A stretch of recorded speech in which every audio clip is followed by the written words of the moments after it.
to episode 23 of the Under Eagle Mountain Making Podcast.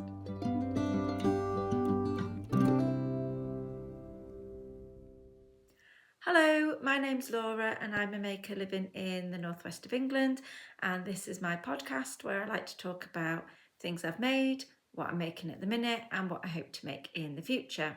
This is going to be a slightly different video because this is mostly, there's a couple of things that I've made, but it's mostly things that I would like to make one day, and it's a little special episode for Socktober.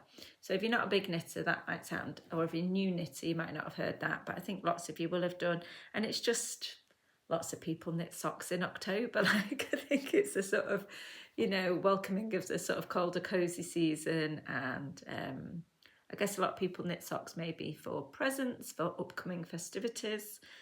And so most of this episode is going to be about that. I'm going to show a few socks that I've knitted, and they're knitted in yarn that I've dyed. And then I'm going to talk about some sock patterns that I've kind of had my eye on that I'd like to knit, and sort of, I wouldn't necessarily want to knit all of them, but there's sort of different types of sock knitting that I'd like to have a go at. And then right at the end, I'm just going to show the sock yarn that I dyed a while ago, because I'd showed the sock sets and I'd put those up for sale. And I meant to come back and do the sock yarn, and I never did, because I did the 4-ply instead, because somebody had asked me about it. And it's just sat in a box. And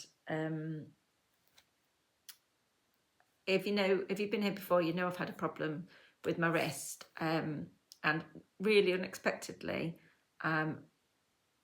just over a week ago, I got an offer for an operation next week. So when I saw the doctor at the beginning of September and we agreed that I need an operation, she said it could be like up to 6 months wait. And as it's turned out, it's only going to have been 6 weeks, which is great, that I'm not sitting around in pain for 6 months, and that the whole process is going to start earlier and so hopefully resolve earlier. But it has kind of thrown me slightly, not least because I got told the day before my daughter's birthday, and then we had people with us that day and for the next 3 days. And then I had 2 days to myself, and then I went away for 5 days, and I got back on Sunday, and today's only Tuesday morning. And so I've been a bit like, oh, what do I need to do? We've got a holiday for half term, and I need to get everything sorted for that. And we had loads of apples off our tree, and my sister-in-law bought loads of pears off her tree, and we had all these pumpkins hanging around, and I just think, I need to do stuff with all of that, because other people, my mum, my dad, my husband, are all taking a bit of time off from their lives to come and stay here, or for my husband taking time off work so he can be here to help with me, because I'm going to be out of action for a while. I'm going to be in a cast for a bit. I can't drive for quite a while. I can't use this. I'm having my left hand, arm operated on, and I can't use it for 3 months at all. The doctor said, you can pick up a cup of tea, and that's basically it. Don't do anything else with that arm for 3 months. It's so yeah, everybody's going to be here picking up all my day-to-day stuff, the kids and the house and the cooking. And so I can't also say, oh, by the way, we have this massive glut of fruit and veg, and could you deal with that? So I've been trying to sort of get through that, put stuff like canned or in the freezer or whatever. And then, yeah, I don't know, I'm desperately thinking, I'd like to make some Christmas presents in a week. I don't know. But I also wanted to get this video done for Socktober, because I wanted to talk about this sock yarn and try and sell some of that off, so that I'm not just storing it for another year or 2 years or whatever. So that will be at the end. So if you're not interested, that's fine. Just, thank you for watching up to that point, and no pressure at all. Okay. So socks, I'll start with the ones that I've knitted. I mean, I've only ever actually knitted or followed one sock knitting pattern, and that is the Rye sock pattern from Tin Can Knits. It's a free pattern. They have a whole range of free patterns that are like beginner patterns, or they teach you to knit patterns. And I've knitted a couple of pairs of the DK version, and then I knitted this pair of they've been scrumpled up in my drawer, so they don't look perfect, but they've been worn lots, of the fingering weight version. Now, the rye pattern does have like a garter panel down the front, but I don't really like the look of it, if I'm honest. So I didn't include that. But also when I knitted these, I'll show you, they were variegated yarn, and I kind of thought, to me, a variegated yarn is best shown off in a very plain pattern. The light's a bit funny. Can you see it? I dyed them at, like they went in the pot in the skein, and I did them in logwood and in indigo, but each time I put them in, I skein them up slightly differently, so different parts of the yarn got the dye in each dip, and then I reskeined it again, and so it's all twisted up, that's what I mean, and then dipped it in iron, so some of the logwood went grey and some of the indigo went a bit darker, and there is still the odd white patch. I dyed these a few years ago. I dyed, like, it was called like a calendar of colour. It was just like this little project I did for myself, so that's what I called it for myself. And I did a skein of sock yarn for every month, in a colourway that kind of represented that month to me. If you've been here from the start, you'll have heard me talk about it before. And this was July, so it was meant to represent mussel shells. Is the other one, because in July we always visit my mum and we go to the beach near her house. The colour's not showing up brilliantly, but I think you can see the variegation. And there's lots of mussel shells on the beach. So this sort of pink, blue, slight lilac, grey. I really like them. They're really nice. So that was just like, except for the omission of the garter panel, I just used their numbers. I think these were a 60. I always do the 60 stitch width, which I think is the small. I have quite small feet, and it's just a gusset and heel flap and gusset, I don't know, and a sort of rounded toe. And they fit really well. I think I knitted them on a 2 point. I think this was 2 mil, and this was, or maybe this was 2.5 and this was 2.75. I can't quite remember. So I did those, and then the next ones I did were these, and I used the same numbers from the no, did I? No, I didn't. I went up, I think I did a 64 stitch count, but I used all the numbers from the rye sock pattern, but I just varied what I did. So these are a 3x2 rib, or 3x1 rib, sorry. I knitted them all on 2.5 needles, and the bottom is ribbed as well. And then I did a garter heel just to kind of make it a bit squidgier. And can't remember. I think this was November's colour. I think it was from that same sort of colour calendar year that I just did for myself. They were both dyed with Madder anyway. This was a paler Madder exhaust, and then this was December's colour, and it's like a brick red. I really love it, and I wanted to get a whole pair of socks out of it, but just the two together were lovely. So as I say, I used the numbers from the second size, I think, in that rye sock pattern by Tin Can Knits, but I just omitted the separate cuff and did a 3x1 rib the whole way. Added the colours in for the look. I've worn these socks so many times, honestly, loads and loads and loads. I've never woven the ends. Bad person, bad knit. Anyway, so I just kind of adapted them to suit myself. The colour has faded a bit on the bottom. I don't know if that's entirely obvious. You can see. I'm sorry, I'm sat in a different place because it was so dark in the sewing room, but actually the light's a bit weird in here. It is a bit paler on the toe and the heel, where you get a lot of, where the main pressure points when you're walking. I do wear my socks properly. I wear them in my shoes, in my boots all day.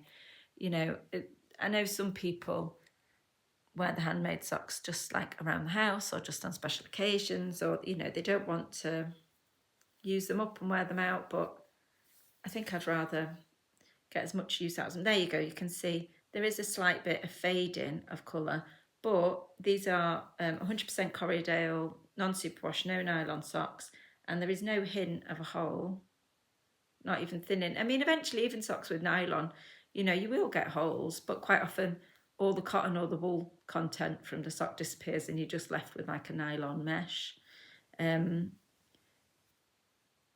I was going to say I've darned some socks. I haven't. I tried once and they were dreadful, all puckered and horrible. But my daughter is very good at darning socks. She's got like it's called an easy weave or a speed weave. Those little gadgets that you put in and they allow you to weave. And she has done some of my socks. I've got to be really honest. Even though they look beautiful, and when she's managed to use the same yarn, you can't really see where she's done it unless you're looking for it. I don't find it brilliantly comfortable. The bit round the edge where you've had to join the darn to the original fabric, I do find that I can feel that lump because it's in the place that does press the most, on the ball of your foot or on your heel. I'm really aware of where the darn is. So those ones I only wear in my slippers. I don't wear those out in my boots anymore because I find them a bit uncomfortable. But that's by the by. So yeah, there's those. Really, as I say, I wear them loads. I really like them. I like the colour combination. And then these were ones that I started. And I decided these ones I'd give them a go knitting 2 at a time. But I don't do magic loop. I really like knitting socks on DPNs. That's how I've done it. And small things like mittens and hats, I just prefer to knit them on DPNs rather than on little. I always think, those little sock, they call that squirrel knitting, and I feel like I sit like this and everything feels very tense and I don't enjoy the process, whereas I really like knitting on DPNs. You do sometimes get that sort of laddering. Can you see? It's a bit noticeable where the join is, but I'm getting better at it actually. You can't really see it there at all. And I think once they've blocked and so on and so forth, they look about, and I don't think anybody looks that closely at these socks really, so what does it matter? This is how I enjoy doing it. They're not the same. Those two are both the Corriedale yarn. This is not. This was just one skein that I picked up, not this September, last September at the Laxton stand at Yarndale, and it was just, they had some like a sale basket, and I think it was £5. Well, actually, it might even have only been £3 for 100 grams. They were brilliant. Anyway, and this is 100% merino. I think it's superwash. It didn't say that. It just said merino sock yarn. But when I've looked at it on the Undyed shop, the Laxton's website, it says washable yarn. So I emailed them and said, do you mean it's been superwash treated? And they sent one back saying, yeah. I thought, well, you need to say that possibly. But anyway, so it's not something that I would buy regularly. I don't love superwash yarn. It's very soft. I think the mixture of it being merino and superwash, I would be interested to see how that wore. Anyway, I dyed it with avocado stones. It's taken the dye really nicely. It's what they call tonal, by which I think they mean sort of pleasingly patchy, like it's quite nice. And I'm really sad that I never got to finish these. This is what I was knitting when my hands really started hurting. I think I was knitting them at New Year. But again, it's the numbers for the rice sock. It's a 60 stitch sock, and I just knitted, I wanted a little rolled cuff. I'd seen somebody else knitting some and I thought, oh, they look cute. So I just knitted 3 or 4 rows of stocking stitch before I went into the rib, and you just get that little cute roll. Now the difference from where I have deviated from the rice sock pattern is that these are all knitted on 2mm needles, which are very tiny, and you get a very close fabric, dense fabric.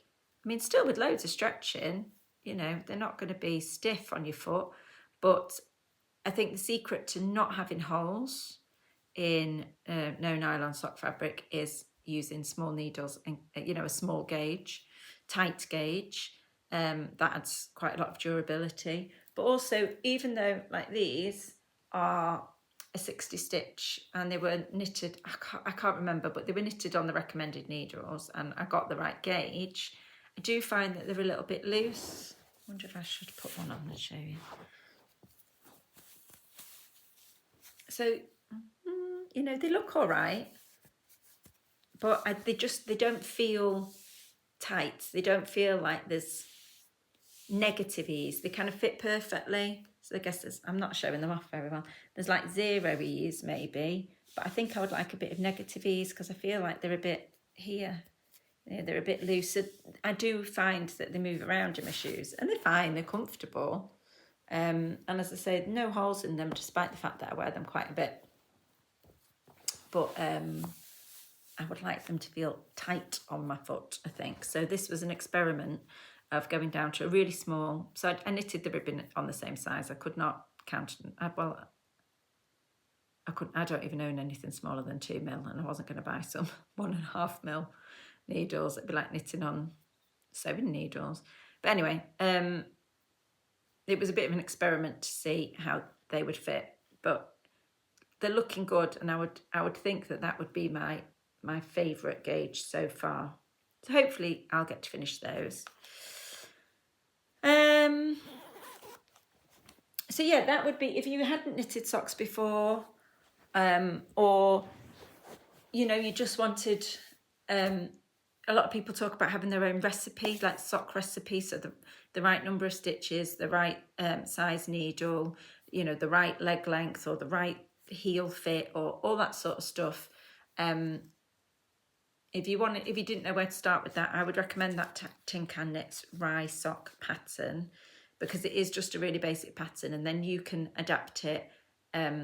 You know, where that panel is, I admitted it, you could substitute it for a different panel.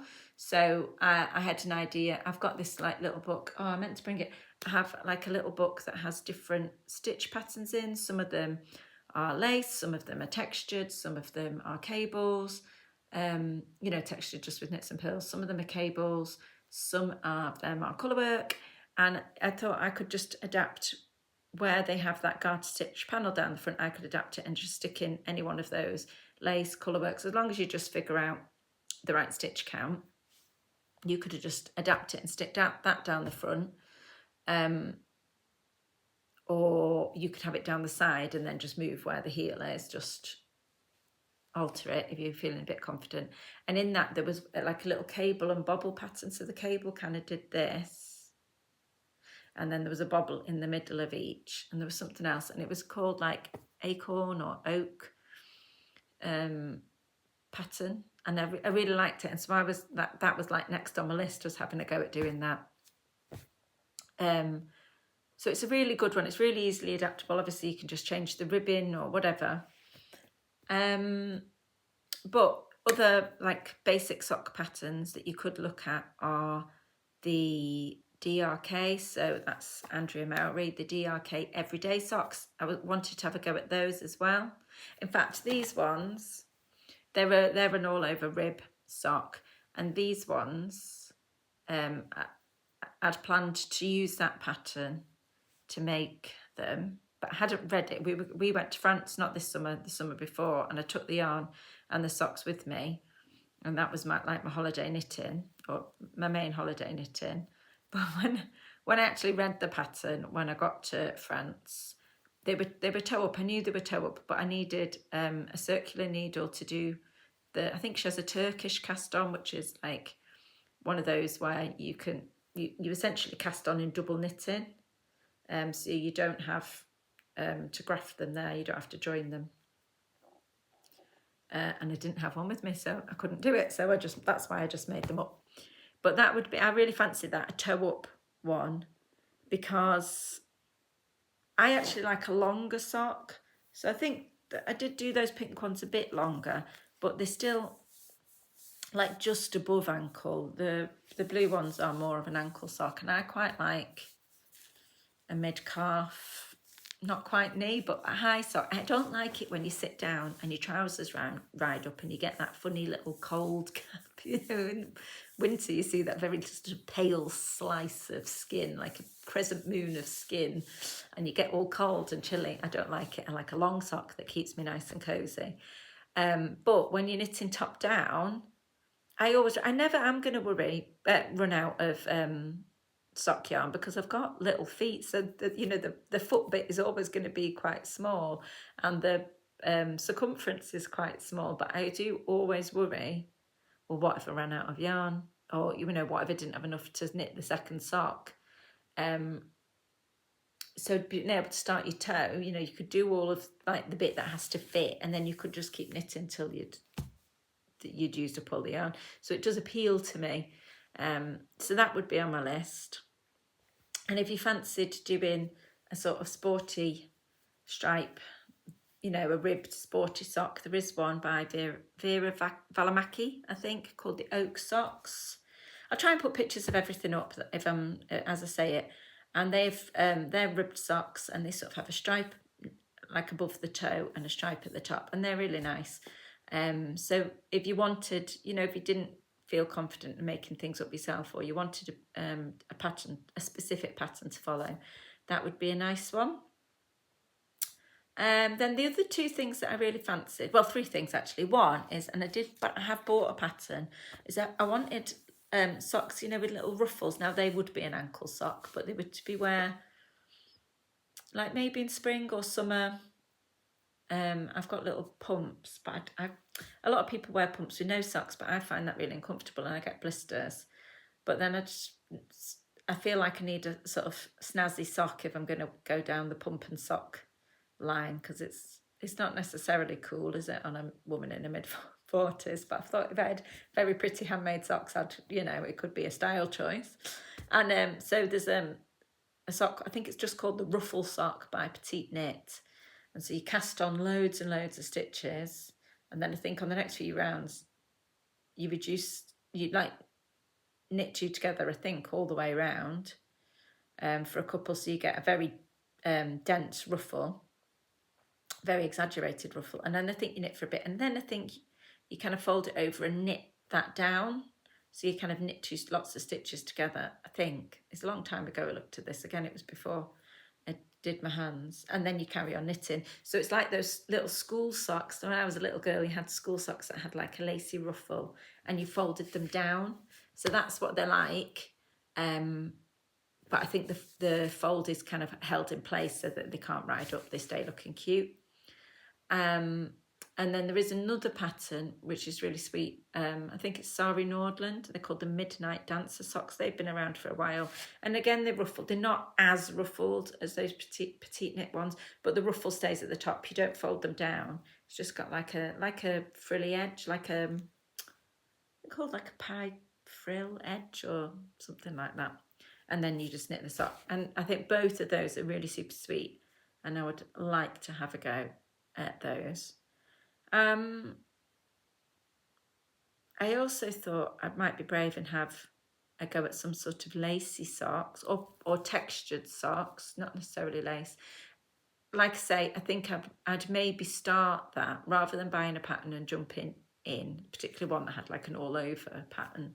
I think I'd use the rye sock pattern and just try and, do a panel down the front that I'd just got the stitches out of a stitch diary and just sort of adapted that. I think that's where I'd start, either with a lace panel or with a texture like those oak acorn ones that I was telling you about. But other ones, there is Summer Lee, who, if you've done sock knitting, you'll know all about Summer Lee. She does a vast amount of sock patterns. I think she's really well known for her colourwork ones, particularly her all over colourwork ones. And they are brilliant, but I think are beyond my capability at the minute. Maybe it would be something to work up to.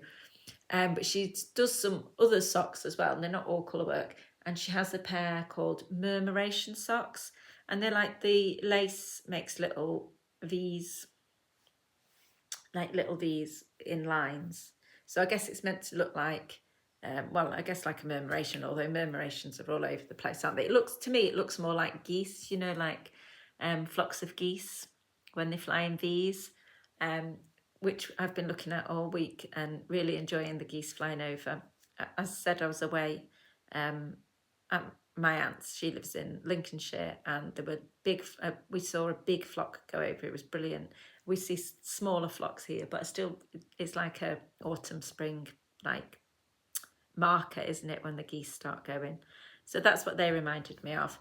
And then there is also a pattern that I found on Ravelry, and they're called the My Cup of Tea socks, and it's by a person called Robin Lynn. I've never heard of them, but they're a free download on Ravelry. My Cup of Tea socks, and they've got like a panel down the front which is like a fan, but it's not a lace like a feather fan. It's just the stitches. They appear to be, they're kind of 1930s, like Art Deco. Yeah, they kind of go that way and then that way and then that way and then that way. So it must be done with like left and right leaning stitches. I don't know, I haven't had a look at the pattern, but I do like the look of them. And again, for somebody that's you know, normally just hasn't had a vast experience in knitting socks and has just knitted very plain, I knitted a pair for my daughter as well. Yeah, just knitted very plain socks. I thought that might be a nice place to start because it's quite simple and it's just in a panel. I thought they were really pretty. And similarly, I would like to have a go at some colourwork socks, but I'm very intimidated by the idea of all over colourwork. Particularly in terms of getting them to fit. You know, getting that, I've seen people that have knitted them and then they just can't get their foot through the angle by the heel. So yeah, I'm a bit nervous about all of that. But there are quite a few nice ones that have round the cuff. So the one that I'd pick out, which I had actually something that I'd found when I was doing the patchwork knits Cal last summer, was it's called the quilt block socks, and they've just got like a sawtooth star all around the cuff. And there's another, that's by Fabrications Ottawa, and then there's another pattern by somebody I can't remember. I'm just thinking off the top of my head. Is it called the Cozy Cabin? And that has like 2 rows of quilt stars. And also off the top of my head, I think Bee Mandarin has a pattern. I think they're all over colourwork, but they have quilt stars in as well. So there's lots of sort of quilty quilt star ones that have been around for the past couple of years that I really would like to have a go at. But I think the quilt block socks by Fabrications Ottawa, I think the most simple. So I think that's where I would start. And then there is just like a fun one, which is a bit different. They are colourwork, but they're not like stranded colourwork. I'm looking down at my list. They're called the Patchwork House Sock. Now they're by somebody called Autumn Geisha, which I'm not entirely sure is a totally PC name, but that's what they're called, Autumn Geisha, and it's called Patchwork House Socks. And in the bit on Ravelry, it was they're knitted modularly like mitered block, or like trying to think, like patchwork blankets, you know, when you knit I guess like all those ones that Laura Penrose has done, you knit a square and I think you knit it from the corner, increase out and back again, and then you join as you go, and you knit these socks in the same way. And then I think the heel is an afterthought heel, and I've only ever done a heel flap and gusset, but I find those fit really well for me, so I've never felt the need to try different ones. I know the Drea Renee knits ones, the everyday socks, I think they've got a Flegel heel, it's called. I don't even know what that is. And I think the petite knit ones have a short row heel. So like, I'm willing to try other heels, but I don't, it's not like a push factor to try other ones, because the heel flap and gusset doesn't fit. They fit really well. But like, yeah, they've got an afterthought, so that's just another type of heel, isn't it? So there's quite a few there's sort of categories there. I'd really like to do some ones with the ruffle edge because I think they're super cute. And I would like to do some sort of textured sock, like maybe work up to cables or lace. But I think I'd start with a panel and then I'd maybe go for something more all over. And then I'd also like to do some colourwork socks, like beyond just the odd stripe. But again, I might start with something that just had a bit of a colourwork cuff before going in for an all over, like jazzy pattern. But yeah, like if you know some really lovely sock patterns, let me know. I'd be interested. I'm sure loads of you are knitting socks for Socktober. So let me know what you are working on. So if that's it, if that's all you wanted to look at, some, sock pattern ideas, then thank you for watching and, have a lovely rest of your day. If you would like to stay to just have a couple of minutes to look at my sock yarn, today's Tuesday, so I think it'll go up on Instagram on either Thursday or Friday. Depends how soon I get my backside in gear, basically, and get it photoed and organised and up. Then I'm just going to show it really quickly, and that's partly because it's difficult in a photograph to show the exact colour. It's going to be difficult again because the lighting is a bit weird, but I thought I would try my best. Even in doing that last time, somebody had bought some of the grey yarn and they'd only looked at the picture and they said, oh, I thought it was blue. And I was like, oh, I did a video and I showed and I talked through all the colours. And she was like, I didn't watch that. She said she didn't mind. She said she was perfectly happy with the grey. It's just not what she was expecting. She wanted to double check she'd got the right thing. But yeah, if you want to have a look at those, I'm going to go through them super duper quickly. I have shown them in the past, but they're all like labelled up now. So I've got these two. Well, actually, I've got two of those. This is, if you look at the top here, this is like the most accurate colouring. This is more shaded down here. So this is this was dyed with a mixture of red and yellow onion skins. The red onion skins had already been used to dye some green wool, and they'd been used quite a lot of times. I think I'd done they'd been used at least twice because I did 4 baths overall with those, and I'd kept the onion skins in for the first 2. But there was still quite a lot of colour in them, but I didn't want to just keep getting the same colour, so I added yellow onion skins to it. And so instead of just like a pure yellow, you get this kind of slightly dirty, slightly green tinged yellow. So it's very sort of musty. I have to say it is a bit greener in real life than it looks here, but just a tiny bit. It's like a green undertone. And then these two together, which again, looking a little bit more, oh, goodness me, excuse me. That was my husband, because I'm making lasagna for dinner. We've already got the meat sauce made, but I need to make the cheese sauce. And we didn't have much cheese, so he hid it in like a certain bit and like under something in the fridge. And he was just like, I need to tell you where I've hidden the cheese so you can make the cheese sauce. So sorry about that. So this is the exhaust from the red onion. So you can see the difference. It's a bit more muted. They are looking a bit more yellow and a sort of a bit more brown maybe. There's definitely a slight greeny undertone. I will put pictures up on Instagram, so if you're interested and you want a better look. I'm just trying to do my best. The light is really weird today. And then I've got 2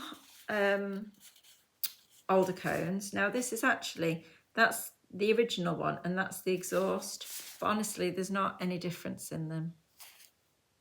They both look exactly the same. It's a really lovely warm sort of camel colour. They're really nice, like a proper tan sort of brown. Really classic. And then this is also the Alder exhaust, but again, there isn't much difference in the colour at all. But I bundle dyed those with onion skins, which is this sort of yellow, and eucalyptus leaves, which is that sort of orange. And then there was some, that must have been the onion skin as well, that sort of brown colour. So there's like flecks of brown, orange and yellow. And they're really quite vivid, the colours. I think they look beautiful. I was really pleased with them. Especially that orange. That's just... So they're very autumnly. Like, to me, they're like autumn leaves. I think they're really pretty. So there's that. And then there's one of these. This is a ground elder. And that's I really like. It's like glow-in-the-dark paint or glow-in-the-dark stars, you know. Do you remember those when you were a kid? It's that sort of colour. So here it's looking a bit more lemony. Again, it's more green. I don't know how to get it to do as it's told, but hopefully I'll have a better chance. But it's that sort of very pale, a sort of ghostly green. That's how I can think of it. So appropriate for the type of year. Like glow in the dark stars. It's a lovely colour, like a really soft lime. And then there is an exhaust of that, which is it doesn't quite have the vibrancy of the original dye bath. You can see I'm still learning how to scale up, which is very tricky with poorly wrists. I've kind of developed a bit of a system with like an S hook hanging off a thing, and it's like a whole thing, but it's variable, shall we say, about how tightly I can get things wound. But you know, sorry about that. But it's quite a nice soft. It's a neutral. It's a really good neutral. And that is not dissimilar. It's just a bit darker. This is the last exhaust of the red onion skin. So I'd done a red onion skin that gave me a really dark green, and then I did the first exhaust was like a slightly paler version of that, and then the next one was like a green, like a mossier version, like a yellowy version of that, and then they were in the sock sets. I've still got a couple of sock sets left, so that's one of them. I'm not going to show all the sock sets. So that was like one of the exhausts. You can see it's a bit more. Just trying to, so annoying. I wonder if I move that, I'll get better light. Is that better? So that was that. That was there's the, I'll show them all now. That green was the original dark green. Anyway, so that's an exhaust. It's a slightly darker, slightly yellowier green than the older. And then this one I'm kind of hoping nobody wants, so that one day I might be able to knit with it. Again, I think it's quite autumny. It's a Sweet Sicily exhaust. So the Sweet Sicily gave a really bright yellow, which somebody bought before I even got around to listing them. They emailed me and asked me for it, or DM'd me and asked me for it.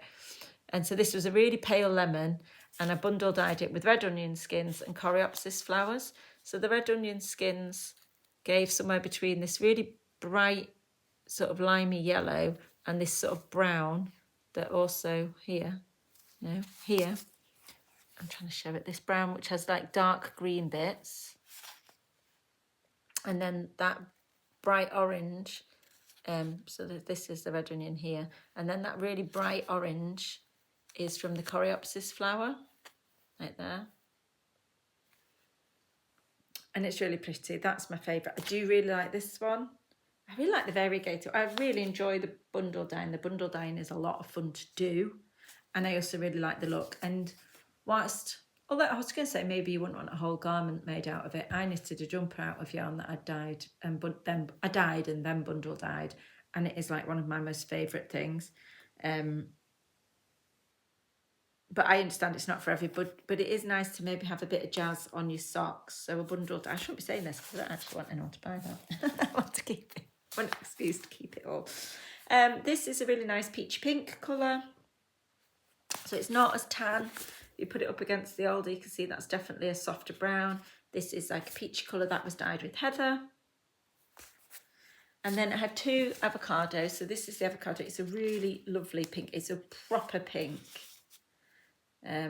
Relatively cool toned. I'm trying to look at where it's different from the one on the, so show you how different base. This is all the 100% Corriedale, no nylon, no superwash, and this is the superwashed merino. dyed with different avocados stones, so that will make a difference, but it's really different. This is a very pinky pink, and this is like much like duskier, sort of dirtier pink. But yeah, that's it. It's really pretty. And then I did the exhaust, which came out quite pale. I then bundle dyed it with some tea leaves, like sprinkled on the tea leaves, and dyed it. And that's just sort of giving it brown. It's like sort of increased the tonality, as it were. It is definite speckles, but they're not as distinct as speckles as in something like that, where it's a totally different colour and you can see, like, almost see like the shape of the leaf. It's just sort of given it, like, increased its tonality, really. So instead of just being different shades of one pink, it's sort of brown to pink. So I think that would be quite a soft change when you knitted it up, rather than speckles. I think it would just be a sort of gentle change. And so that's it. That's all I've got. Nothing too much, nothing too wild. There are some sock sets left. So I showed, like, including the, maybe other people don't like that. Maybe it's just me that loves it, because I think I had 2 of these and I don't think either of them sold, and I love them. So I wasn't that sad. I've got all these different colours down here. I think beautiful. So I'm not going to show them all, but if you thought I'd really like a sock set for those socks that I've been looking at for Socktober, then by all means just send me a message and say, do you have this, do you have that, and I will let you know. Or, you know, could you show me the ones that you've got? Now, I had these in a specific order because I was trying to remember, but never mind, I'll sort that out afterwards. Anyway, that's it. That's all I've got to say and to show and to talk about. Thank you very much if you've watched, and if you watched all the way to the end. If you are interested in any of the socks, I will be posting the pictures, as I say, on Instagram in stories on either Thursday or Friday. It's 100 grams of Corriedale sock yarn, and it's 395 meters per the 100 grams. So it is like a fingering weight. It's high twist, which adds to the durability. It's all been dyed by me with whole dye stuff, so not any extracts.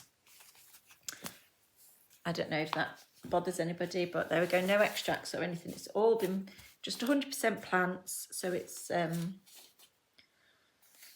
you know, really unique. There's no you can't really recreate it as such, because even if I use the same amount of onion skins this time next year, how the onions are grown, the temperature, you know, the soil, everything can change the colour.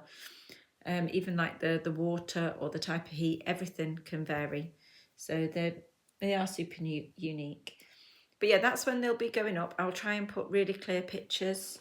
I'll do my best colour wise. If you know, if you were really keen, you thought, I really love that one thing, then by all means DM me now when you're watching this and say, oh, could I don't mind people sneaking in. There is not a mad panic rush. Like, I've never sold out of anything. There isn't like, oh my God. But you know, if you really were keen on something, then that's fine. Just send me a message. Or if you wanted me to send you a different picture in better light or whatever, I will try my best to do that for you.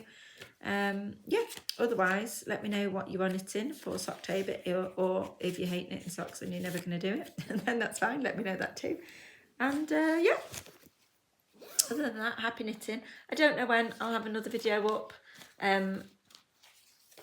I did think a while ago, oh, I'm just going to stop doing the YouTube, because there's no point when I can't knit and I won't be able to sew or anything for a little while. But quite a few people said really kindly, oh, don't do that. I enjoy your YouTube. Don't stop it, you know. Maybe look at old, you know, past things that you've knit. So I did that with the shawls and with the toys. And I had nice feedback from those. And somebody has asked me to show a selection of quilts that I've made in the past. So I know some people are here just for the knitting, but I might do that. But I'm probably not going to do anything for a little while, because I'm anticipating it being very painful. And basically this bone is too long, and the end of the bone is rubbing on the cartilage, and that's what's caused the damage to the cartilage and causes the pain. The only way to solve that is to cut out a disc of bone from that bone, the ulna. They're just going to cut out, like, I guess it's going to be a bit like a pound coin width piece of it. In fact, they said about 5 mil, and my auntie had misheard and thought I'd said 5 centimetres, and she was thinking, oh, that's quite a big difference in the length of your arms. That's going to be a bit weird. 5 mil. Yeah, and then it gets screwed back together and get plates screwed in either side. Sorry if you're not good with gruesome stuff and it's making you feel wobbly. So I'm hoping it's all going to go well, and there's no reason why it shouldn't, but I think it's going to hurt a lot. So I probably won't be really up for doing a YouTube video. I'm probably going to spend a lot of time with unwashed hair in pyjamas. So I probably won't be looking my best self. So anyway, I'm now waffling. Take care, happy knitting, and I'll see you when I see you. Bye.